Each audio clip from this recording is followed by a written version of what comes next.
Howdy, y'all. It's Cody from the Keepers of Nerdom. How you doing?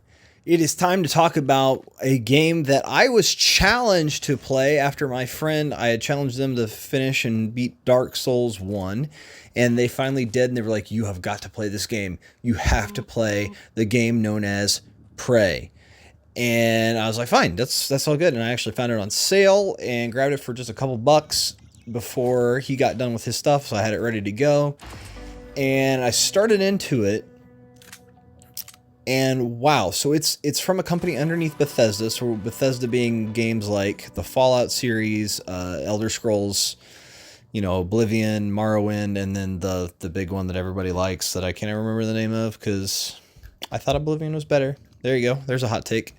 Haha. But Prey is the name of the game, and it is by a studio that's underneath Bethesda. So it's got Bethesda game mechanics in it, RPG type style story, where you do, in a sense, level up by having a perk chart, and just you get to go be a part of the story with the freedom to explore it's a small area in a way, but because of how they lay out the game and give you so many options to just approach things, it feels massive. It's quite the game of just exploration and experience, unless you just want to run through it all, which you can skip so much if you want to. But the stories and the things going on behind the scenes are just so rich. I'm gonna try to stay away from most of the game's like ending spoilers, but I want to at least talk about the first 10-15 minutes of the game concept, because the game starts you out with this idea of you wake up, you're in your apartment, and you're meeting your brother to head into space soon, and they want you to just come in for some tests to get you ready for some stuff, and you go, you get yourself ready, and you head out to the helicopter after taking a quick little ride up an elevator, and it's neat and it's interesting. And my friend was like, did you catch it? Did you see something going on? I'm like, what are you talking about? And I jumped into the helicopter blades very quickly just to see if it was even possible. I was curious, and sure enough, it did and reset the game for me. I was like, oh, weird. And so I was like, what are you talking about? And so he showed me as I was riding the helicopter that there is a moment where the screen flashes outside the helicopter, and it's just very strange. You're like, huh, weird. I had, it's like one frame in the entire just cinematic experience as you're riding the helicopter over to the where your brother is at. And you're like, okay, whatever. And you get there, you do your tests, which is like 3 really odd rooms. I think it's 3, maybe 4, but at least 3 of just simple, like either questions or hide behind this chair, do something weird. And then you watch as the guy is like, he sent somebody to get coffee and goes, hey, where's my coffee? Or something about it, and notices that there's an extra cup or something. And all of a sudden one of the cups changes into this crazy like 4-legged thing that's black and shimmery and attacks him, and everything goes in lockdown, and a drug comes out of the vents, and you get knocked out, and you wake up back in your hotel room, and it's super bizarre. And then you quickly realize that something is wrong, and in fact there is an invasion where you're at, but also where you're at isn't where you thought you were, and you actually are on the space station that you're supposed to go to. And that's just a few minutes into the game, and I know that might be a little bit of, I told you I was going to tell you the first few minutes, so just, obviously there was a warning given.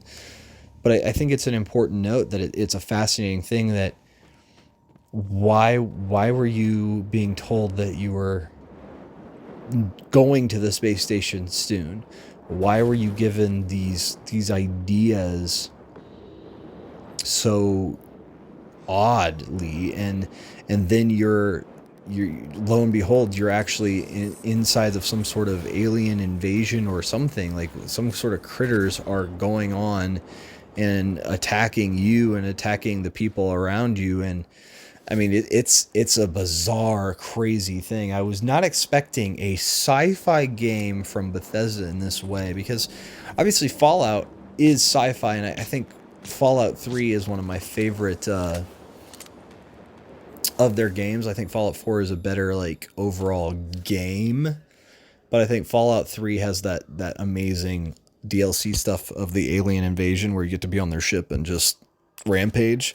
And I think there was a dream because of that to do something more epic. And the studio that is it Arcane Studios, I can't remember, that does this, they just, you know, Bethesda tends to try to really give you so many interesting stories and details, and this game goes to that level as well, but I think in ways almost at another level, because it's layers upon layers of intrigue and mystery and suspense, and the game really gives you these fascinating hints as it progresses that there's just more to the story. And that's all I'm going to say about that at this point. I don't want to go too much further into the story. It truly is a beautiful thing, because you are in this game playing as a Morgan Yu, and you are are you younger brother? I think you're a younger brother of Alex Yu. And it's funny just to have this interaction with a sibling in the game, and you can be either guy or girl, because Morgan's kind of like that either gender name, which is funny.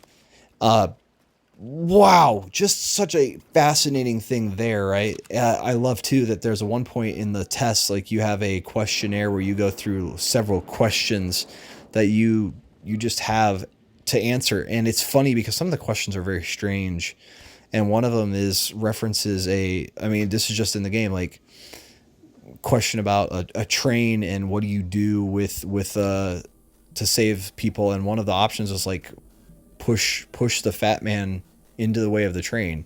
It's a really strange like answer. Like, why is this an answer thing on a test? But I think that's that fascinating beauty of Bethesda games, and then the studio taking their own take on that, of everything's a little bit more warped and twisted than you might realize. And I think that makes for such a fascinating concept. Another piece of lore that's in the game that I just love the concept of, like on the lower lobby level of the space station, they have a just like visitor center kind of thing, just a small little recreational display that gives you the alternate history of this world, that John F. Kennedy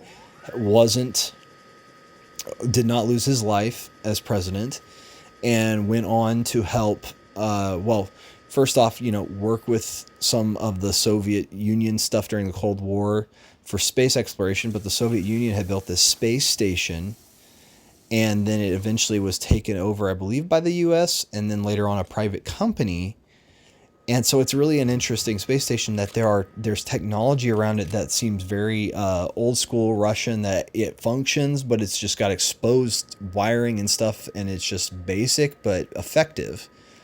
And then the more modern pieces that have been introduced into the facility that make it a whole nother level of detail and expanse. And you're like, so why is there so much odd aesthetic? But it makes so much sense in this idea of, here is a world, you know, obviously a space station that is built on the bones of something that was Cold War era.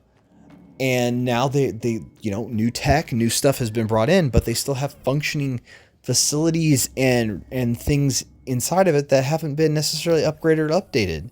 And so you'll have a newer computer next to stuff that is 30, 40 years old, that's just crazy out of date. And I love that. And man, okay, so we got to talk about this. Like, this game is the best game that Bethesda has ever been a part of as far as crafting system, because this is something I love. Like, this might be my top thing that I've ever seen in any of their games, and I appreciate it so much. So this crafting system, okay, they have recycling stations and then fabricator stations, and as you find blueprints, you can access more things to build from the fabricator. And The recycling station, you collect any junk that it allows you to put into your inventory, and then you take it there and it will break it down and give you these little cubes or dodecahedrons, stuff like that kind of deal, that you pick up, or spheres that illustrate the different types of resources. I think there's like 5 or 6 different types of resources that it uses. I think it's 5. Maybe it is just 4. But anyway, because it's like organic matter and then metals and then like the alien tissues, exotic matter, I think is what they call that. And then there's one other one, but I can't remember. Uh, it's so cool because instead of, because you're playing Fallout, right? And you grab a cup, and that's the same thing with like the Elder Scrolls series. And that cup you could sell, but you can't do anything else really with it, right? You could place it on a table, that kind of deal. Whereas this goes, you could decorate somewhere if you really wanted to, or you could take these to the recycling station and get resources to make things that you would like, such as more ammunition for your weapons to fight the aliens, more neuromods. We'll talk about those in a moment. Actual weapons. So say you never found the weapon, but you got their blueprint for it, you could craft the weapon to make it a reality. That's amazing. So cool. Like, it turns, all of a sudden you go into the cafeteria in the game and you realize, hey, all of this has value. And here's where it really gets cool. Throughout the game, you will find recycler charges, which are grenades. And the grenades are really funny because they're like high tech, but they're just like in a glass sphere. And inside you can see are they high tech though? It kind of almost seems like old school Russian tech meets high tech stuff that they just kind of put together, and it works and it's awesome. But the recycler charge will allow you to like throw it at things that, as long as it's not like a recycler station or something else that cannot be destroyed because they need it there for a reason, or a wall or something like that, it will actually suck in these materials and cause it to turn into just the basic items, so you don't even have to take them necessarily to a recycler. And I think that is just an amazing concept that they should implement more, especially in games that it's able to be, right? Like, there should be a magic spell in the Elder Scrolls games that just turns everything into just materials for you for crafting, but then that would require them to have that as an option, as just materials for crafting, being a little bit different than what they use in those games. And Fallout, maybe you could get away with it to some extent. It's just the unfortunate problem of technology versus, the time frame some of those games are supposed to be in, that it wouldn't work very well. But man, what an amazing concept that is. The recycling concept and being able to just use the materials to craft things. Whoo, so good. So good. So that kind of leads us to another thing. Like, very quickly in the game, they introduce you to this idea of a neuromod, which is an ability to basically implant other memories or skills into yourself, and it causes such a fascinating concept because it's your level up system with a basically like a tech tree that you level up inside of it and unlock bigger things. And it's how you gain your skills. You want to be really good at hacking computers. Well, you have to start with hacking 1 and then build up to hacking 2, and they cost more and more neuromods to get them to like fill in all the gaps of information. And it's kind of their game's way of saying, yes, there was on this neuromod these things to help you get better at this skill. When in reality, like, it's not technically already loaded on. You just collect the neuromod. And it's just kind of a funny thing that it almost logically makes sense, but really just the concept is amazingly fun. Really cool because you have a lot of options. You can get better with your weapons. You can get better at hacking or lifting heavier objects, going past the limits of your body. Or sneaking more effectively because you've learned how to be more stealthy. It's a really cool way to level up that you don't just gain XP. Sometimes I would just find myself just at the fabrication station just making tons of neuromods to go grab a new skill. That was it. Wow, like such a fun way to level up that it's really dependent on you to explore, and that's as far as it goes. It's up to you. But there's also like upgrades you can have for your backpack so you can have bigger space to carry things, or upgrades to your suit so you can have more chips that will also be ways to customize your abilities to do different things or be immune to certain types of damage or attacks.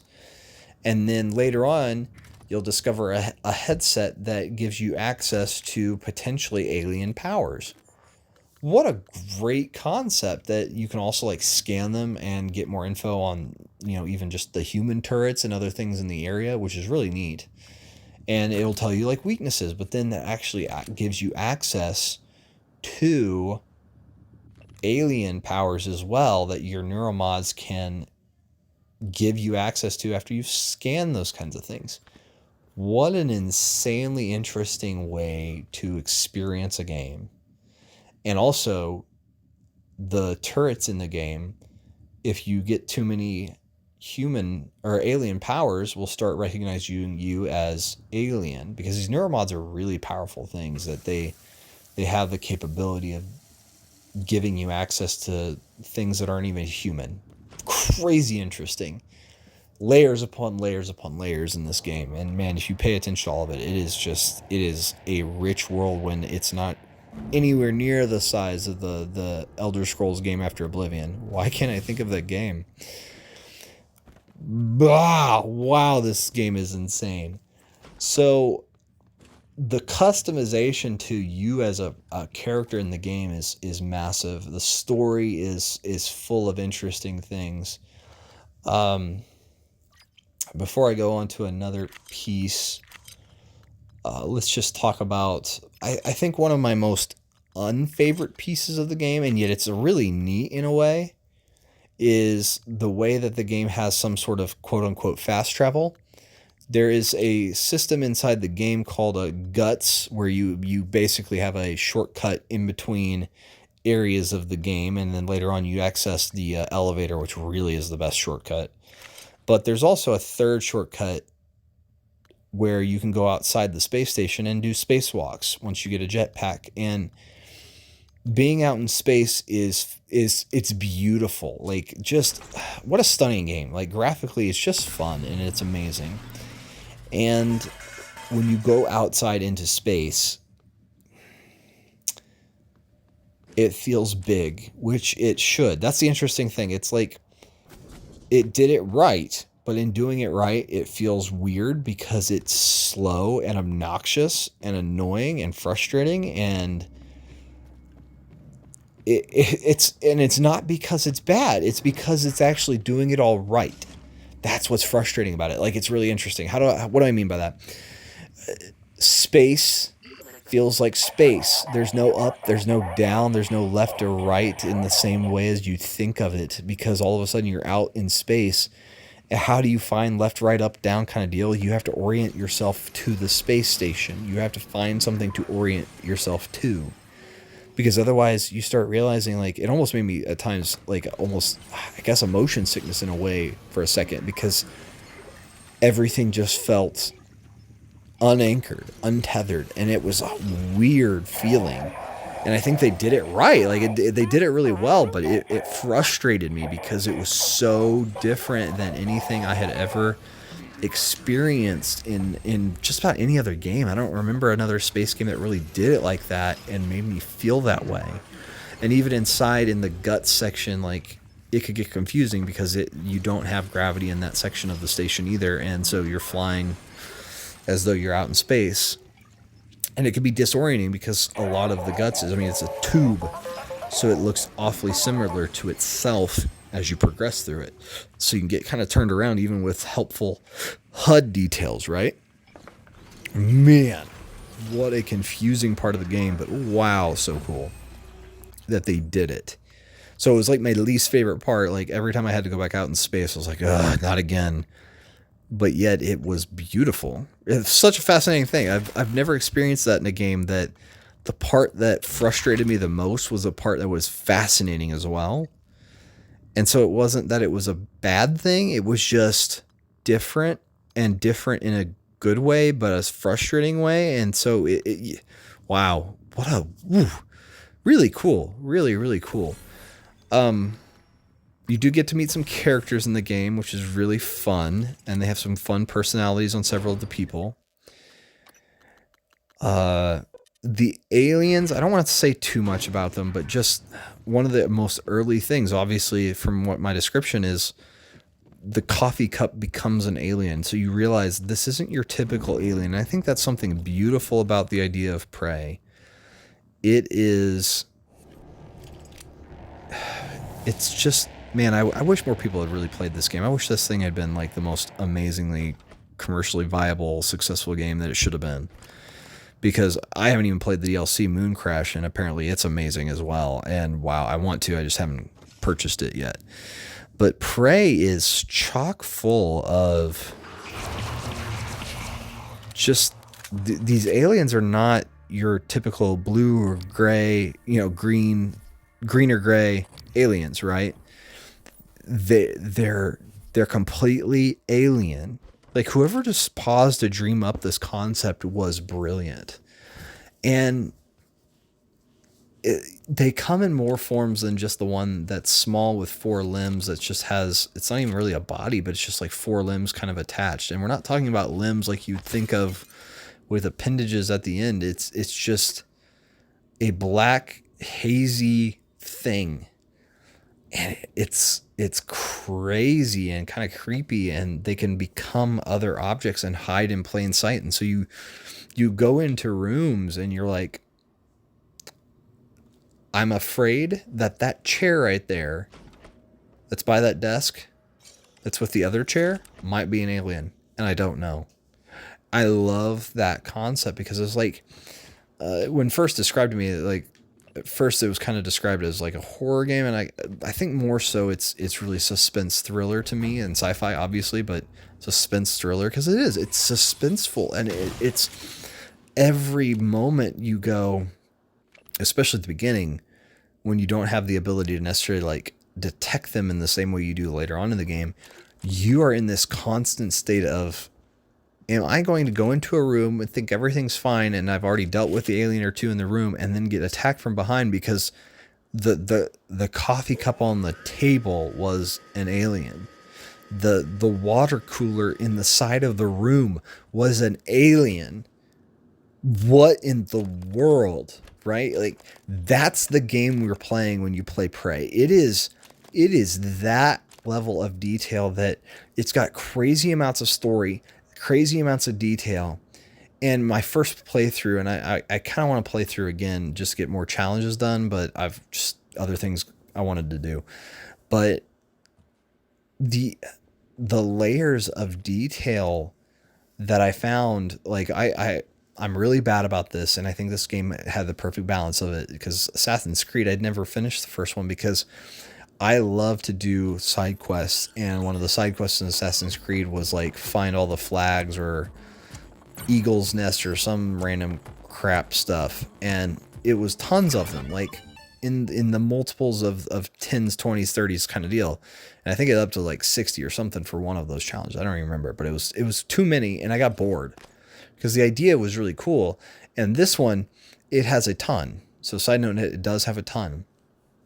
But one of the missions is basically find every person on the station. That's actually a ton of people. But if you just play the story and really focus on that primarily for quite a while, you'll actually find most of the people, and then you can just find the last couple, because the game has security stations that you can go find, and they have, you can click on one person and it will try to guide you to that person, because every person on the station has a ID code that is on their like bracelet or something, and you can track that down. It's really cool. It's really, really cool that it lets you do that. And so even though it was a lot of people, if you just play the game, I realized that pretty quickly, like, you're going to find most of these people, so you don't actually have to find most of them. They're just going to show up on your trips away, through the area, and you just check their body, so it then checks them off saying, yep, you found them, you know where they are. And then you go find the ones that are actually hard to find, because there's some that they died in a tube off to the side of the entire like room up 3 stories. It's so crazy. And those you have to actually like really puzzle out. Okay, how do I get up there? And that brings me to my next part of the game. That this is a little bit of spoilers, obviously, because they're part of the game. And I just hope you understand that. Like, I'm trying not to give away anything about the end of the game or anything major into the details, because I want you to play it. But I think it's at least worth that initial gameplay of, hey, there's something more to this game than just some boring, stupid, hey, first day on your job. It's so much more than that. The next little part, though, that's such a gem and a treat are the weapons. Aside from some of the alien abilities, right, which are very useful, the weapons are fascinating. So it feels a lot like Half-Life 2 in that you gain the most basic weapon of all. That's going to be basically your big staple for a lot of basic enemies throughout the game, is your wrench. It's plain, it's simple, and it's going to do some epic things. You know, Half-Life 2 had the crowbar, and that was hilarious. And Prey has the wrench, and it's so basic. There's no upgrades to it. You can't weapon modification it. It's just a wrench. But it's useful because it doesn't take ammo, right? It's a melee weapon. And one of your more basic weapons is I think it's a 9mm pistol in the game. Really, actually, I found very effective, at least on normal, or I think I did play it on hard to start. Yeah, I did. It was fun. My first playthrough was on hard, and it was neat. I enjoyed that a lot. Wow, pistol is really effective, even for a lot of combats, and I enjoyed it. And then you can find an upgrade to it later, but you can upgrade every other weapon than the wrench, except for the crossbow. I'll talk about that in a moment. The pistol and the upgrades are like more range, more ammo capacity, better accuracy handling, that kind of thing. Yeah, stuff like that. It's really neat. It's really cool. And like for energy weapons, faster charge up times, or more damage to the weapon. And same with regular munitions kind of stuff. So regular munitions, you got the 9mm pistol, you have a shotgun, very simple, very powerful, very good. Also the crossbow, which is actually a Nerf crossbow kind of thing, that it just shoots like basically foam darts, and actually has uses in the game. And it's so funny because it's more for a distraction thing, but it actually has other uses, and that was a lot of fun to figure out those uses. One of the other weapons that is in the game that is a staple of your resources is the glue gun, and it shoots a goo that hardens on contact with walls or enemies, and can stun enemies for a time, or even create things for you to climb up on in the game. And they'll just stay there. Like, it's always going to be there unless something breaks it. It's crazy. There's so many uses for that, and it's neat the things you can do because of that in the game. Really, really cool. The glue gun is top-notch, next-level stuff. Really neat.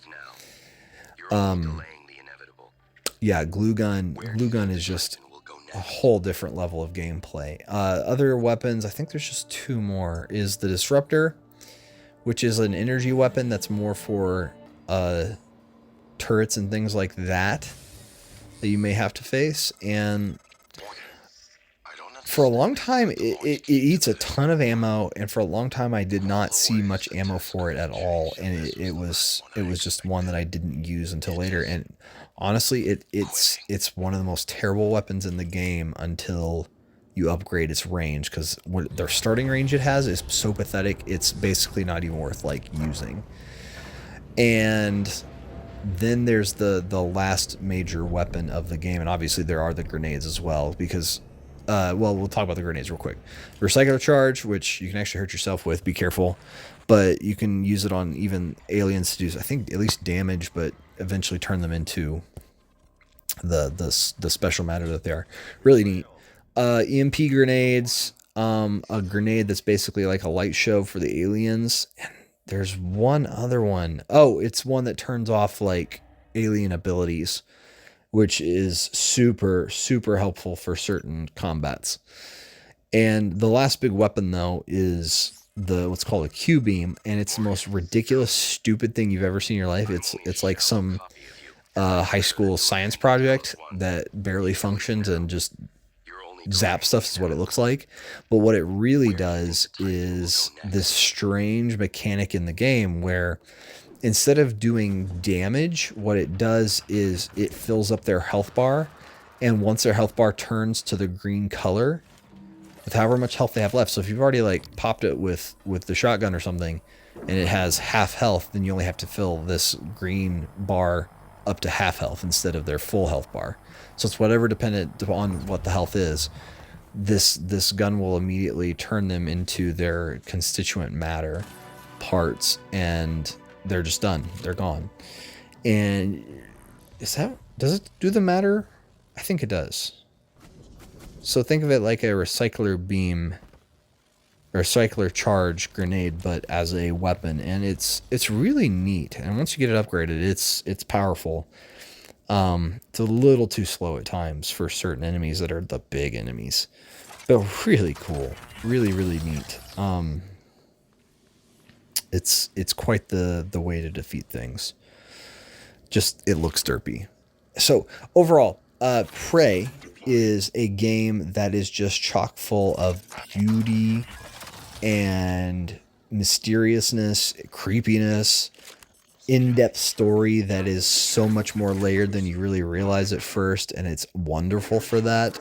The missions concept's good. The space travel and whatnot, I think, is the worst part, but yet still really neat. The crafting system is the best I've ever seen. The weapons are fantastically simple in a way, and yet eloquent because they all have roles to fill.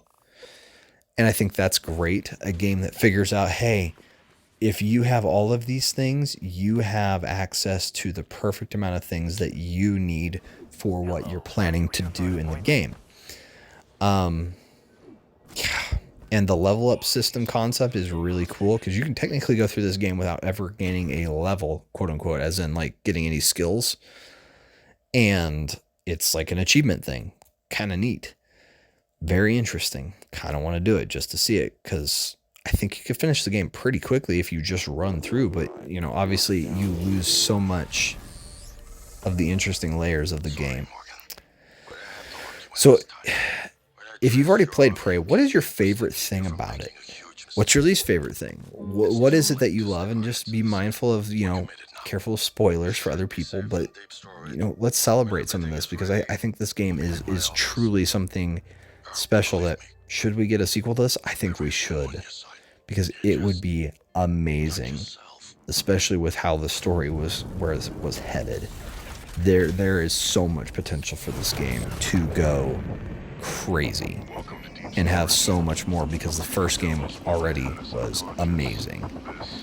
This should be the start of a franchise series, and it just didn't get the attention that it should have. If you haven't played Prey, why not? And hopefully you go do it soon because it is a game that is worth playing right here and now, and you can pick it up for pretty cheap if memory serves. It's not too bad of a game. I think I just picked up for a few bucks, which is kind of crazy to think that it's that cheap, but it may have been a sale during Thanksgiving, Christmas time. I think it was during Thanksgiving. And I finally played it right after Christmas and was thoroughly impressed. And side note, it is not Prey from the Xbox 360, so apparently that's a separate game. Interesting. Yeah, nope, it's not Prey. Story of Tommy, a Cherokee garage mechanic stuck on a reservation going nowhere. We are talking about Prey from Bethesda Studios and Bethesda Softworks is what it says here, but it was some other Arcane Studios. Yeah, it was Arcane. Really good stuff. It's Prey for the Xbox One, and it is just amazing, guys. This is it. This is the game that if you want an RPG, it's going to tell you a story that's going to make you just scratch your head in a good way. It's $30 right now when it's not on sale, and I think I picked up for like $7 or $8 when it was on sale. Fantastic game. Go get it if you haven't played it. If you have, what did you love about it? What was your number one thing? Let us know down in the comments below. Like, share, and subscribe. Thank you so much for listening and joining us for this. I know this is a longer video, but I hope you enjoyed also the gameplay of Prey that's going on in the background. Take care. Like, share, and subscribe again. Thank you for joining us. I've been Cody from the Keepers of Nerddom. Bye, y'all. Every dark bit of data that moves through the station is captured here. Redundant backup servers are stored in modules that eject in the event of a catastrophic failure. The fact that they haven't yet is telling of Alex's refusal to face reality.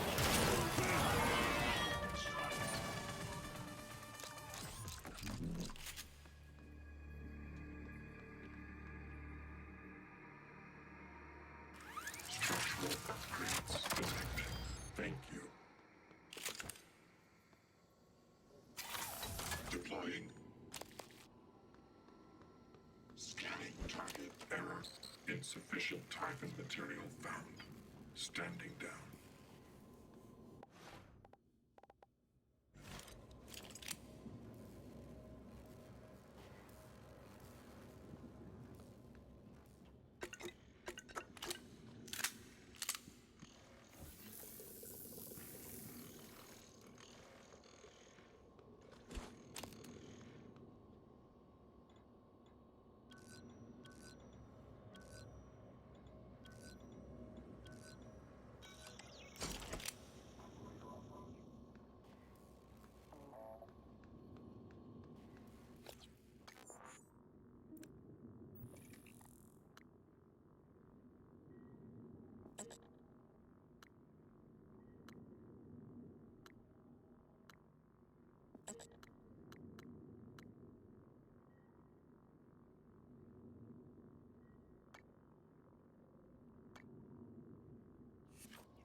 System alert. Repair needed. Please contact a qualified engineer. All systems operational. Thank you.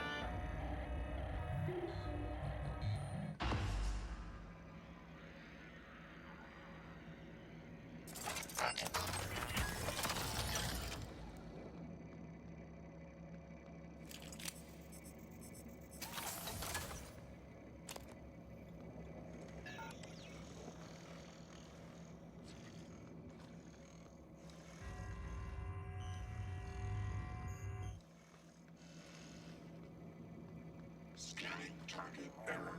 Insufficient type and material found. Standing down.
Initiating test procedure 29. Variant C, subject V-010655-32. Subject 32 is in... Chamber. Psychoscopes on, everyone. Do you have a family? Prep the Typhon Cacoplasmus. I have a daughter. They took me from her. I was promised I would see her again. I signed your papers. Let's stay focused, everyone. Your family. You must hate them very much to do this. I hear it in your voices. Track his vitals. 32 is showing signs of distress. Elevated cortisol, heart rate, perspiration. Nothing in the red yet. Look at me. Look at the man you're killing. Mimic is in the tube. Permission to release. Morgan? What you do kills us both. Release.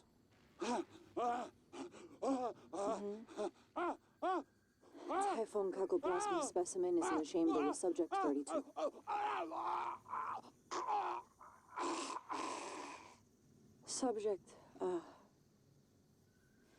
Subject vital signs are gone. Make a note. Replication followed the usual pattern. Appears unaffected by the subject's age. Morgan, did you get a good scan? Yeah.